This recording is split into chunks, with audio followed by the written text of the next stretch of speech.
Just before sunrise on April 12, 1861, the first shot was fired in the American Civil War. A heavy mortar roared, sending a shell high over the harbor at Charleston, South Carolina. The shell dropped and exploded above Fort Sumter, a United States military base on an island in the harbor. The explosion was a signal for all Confederate guns surrounding the fort to open fire. Shell after shell smashed into the fort. The booming of the cannons woke the people of Charleston. They rushed to the harbor and cheered as the bursting shells lighted the dark sky. This week in our series, Jack Moyles and Stuart Spencer tell about the attack on Fort Sumter. Confederate leaders ordered the attack after President Abraham Lincoln refused to withdraw the small force of American soldiers at Sumter. Food supplies at the fort were very low, and Southerners expected hunger would force the soldiers to leave. But Lincoln announced he was sending a ship to Fort Sumter with food. Confederate President Jefferson Davis ordered his commander in Charleston, General Beauregard, to destroy the fort before the food could arrive. The attack started from Fort Johnson, across the harbor from Sumter. A Virginia congressman, Roger Pryor, was visiting Fort Johnson when the order to fire was given.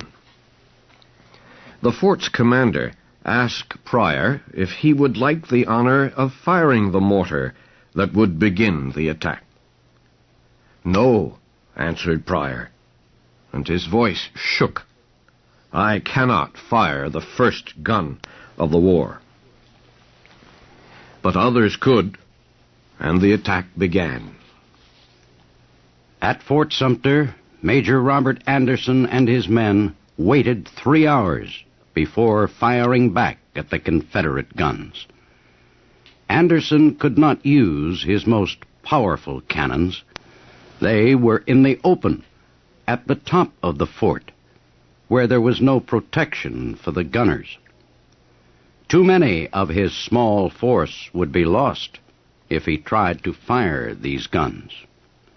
So Anderson had his men fire the smaller cannon from better protected positions. These, however, did not do much damage to the Confederate guns. The shelling continued all day. A big cloud of smoke rose high in the air over Fort Sumter. The smoke was seen by United States Navy ships a few miles outside Charleston Harbor. They had come with the ship bringing food for the men at Sumter. There were soldiers on these ships, but they could not reach the fort to help Major Anderson. Confederate boats blocked the entrance to the harbor, and Confederate guns could destroy any ship that tried to enter.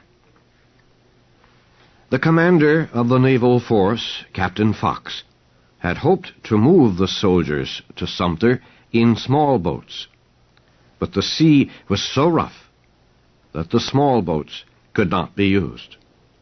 Fox could only watch and hope for calmer seas.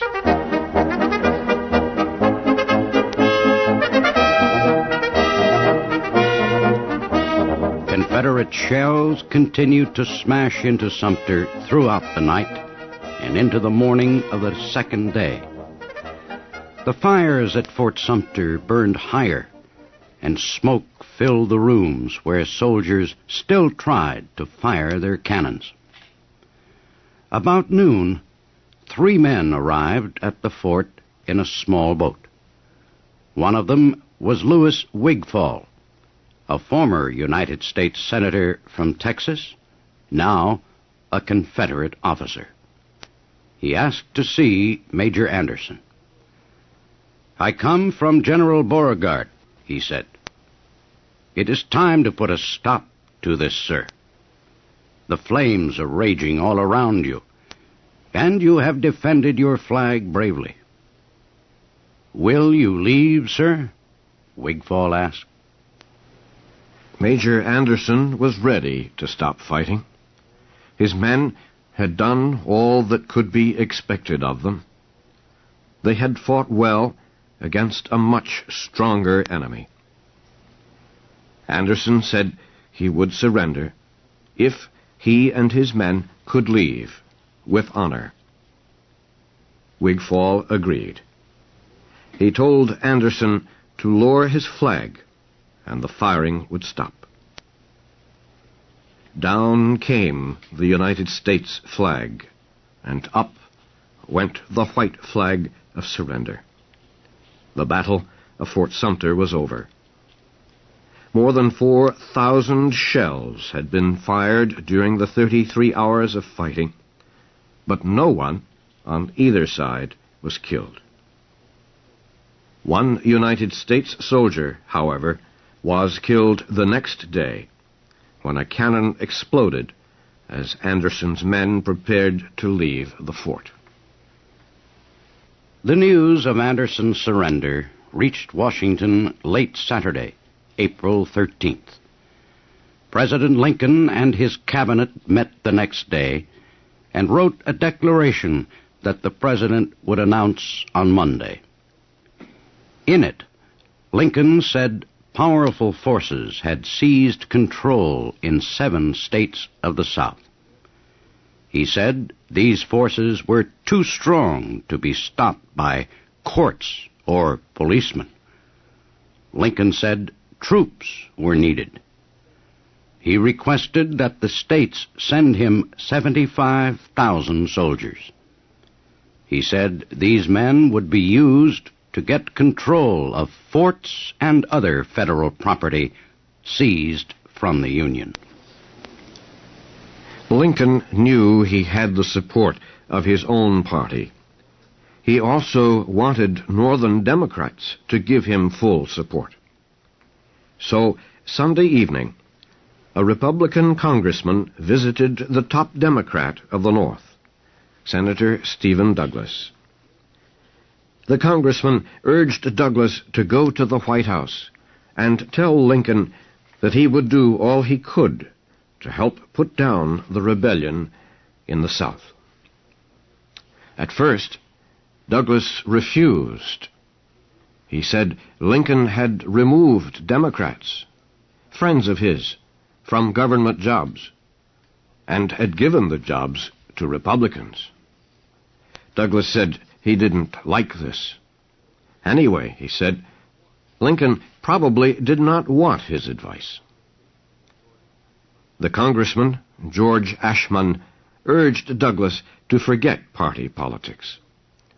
He said Lincoln and the country needed the senator's help. Douglas finally agreed to talk with Lincoln. He and Ashmun went immediately to the White House. Lincoln welcomed his old political opponent. He explained his plans and read to Douglas the declaration he would announce the next day. Douglas said he agreed with every word of it, except, he said, 75,000 soldiers would not be enough. Remembering his problems with Southern extremists, he urged Lincoln to ask for 200,000 men. He told the president, "You do not know the dishonest purposes of those men as well as I do." Lincoln and Douglas talked for 2 hours. Then the senator gave a statement for the newspapers. He said he still opposed the administration on political questions, but, he said, he completely supported Lincoln's efforts to protect the Union. Douglas was to live for only a few more months. He spent this time working for the Union. He traveled through the states of the Northwest, making many speeches. Douglas urged Democrats everywhere to support the Republican government. He told them, "There can be no neutrals in this war, only patriots or traitors."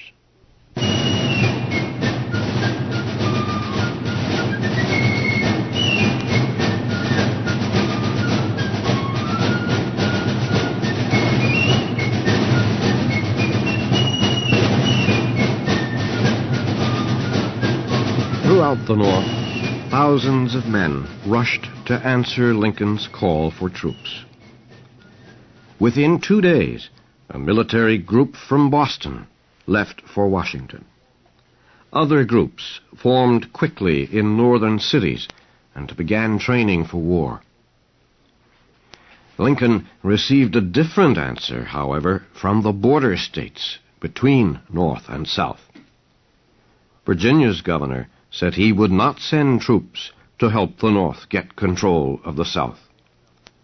North Carolina's governor said the request violated the Constitution. He would have no part of it. Tennessee said it would not send one man to help force southern states back into the Union. But it said it would send 50,000 troops to defend southern rights.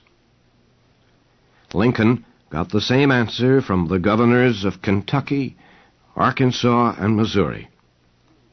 For several days it seemed that all these states would secede and join the Southern Confederacy.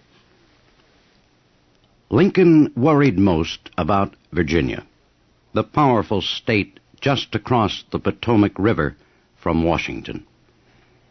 A secession convention already was meeting at the state capitol.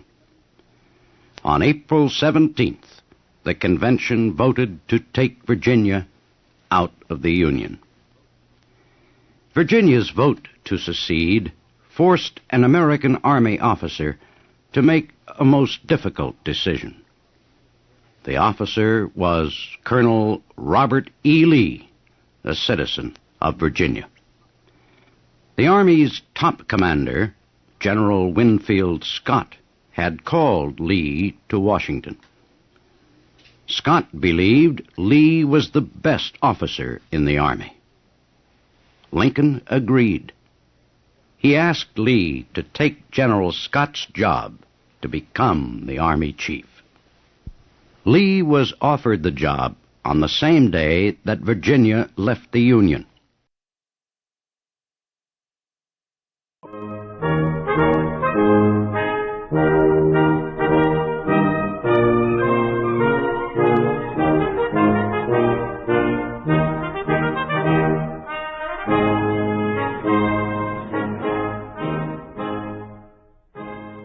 Thank you for watching. Can you do me a favor? Please leave a comment in the comment section below. That would really help. Thank you, and see you again soon.